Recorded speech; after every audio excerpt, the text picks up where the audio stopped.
हम नाजरीन इस वक्त हम फतेह पर मौजूद हैं।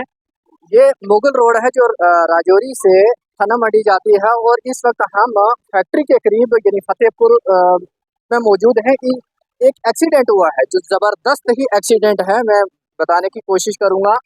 ये मेरे पीछे जो सुमक लगी है इसका मैं नंबर भी आपको बता देता हूँ। इसका जो नंबर है वो नंबर है JK11A1955। ये टाटा सुमो है और इसके साथ जो टक्कर हुई है वो आल्टो कार की हुई है, जो आल्टो कार आगे लगी है, जिसका नंबर मैं बताने की कोशिश करूंगा JK11A6564। ये आल्टो कार है और किस तरह से ये हादसा हुआ इसकी जांच तो बाद में होगी, लेकिन कोई भी जानी नुकसान नहीं हुआ।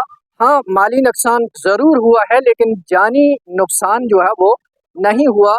यहाँ पर लोग ज़ख्मी हैं लेकिन किसी की कैजुअल्टी जो है वो नहीं हुई। ये अल्लाह का लाख लाख शुक्र है।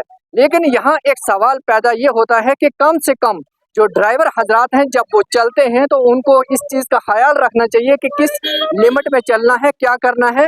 और लिमिट जो है वो अगर क्रॉस हो जाए तो इसी तरीके से हादसा जो हैं वो होते रहेंगे। मेरे साथ यहाँ कुछ लोग हैं, मैं उनसे भी जानने की कोशिश करूंगा कि आखिर जब ये लोग चलते हैं तो किस तरह से कौन सी स्पीड रहती है। यहाँ कुछ लोग हैं, मैं उनसे जानने की कोशिश करूंगा।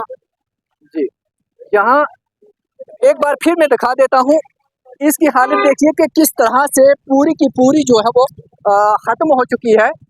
अगला टायर जो है इस टाटा सुमो का ये ख़त्म हो चुका है। पूरी पूरी की पूरी जो है ये ख़त्म हो चुकी है। लेकिन सवाल यही पैदा होता है कि जब भी ड्राइवर हजरात जब चलते हैं तो उनको इस चीज़ का ख्याल रखना बेहद लाजमी होना चाहिए कि किस तरह से हमें जो है वो चलना है।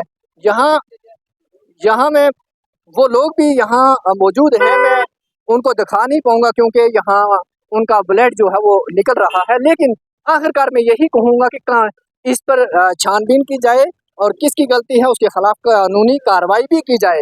और यहाँ लिमिट जो है वो स्पीड कितनी रहनी चाहिए सबसे अहम जो है वो ज़रूरी है।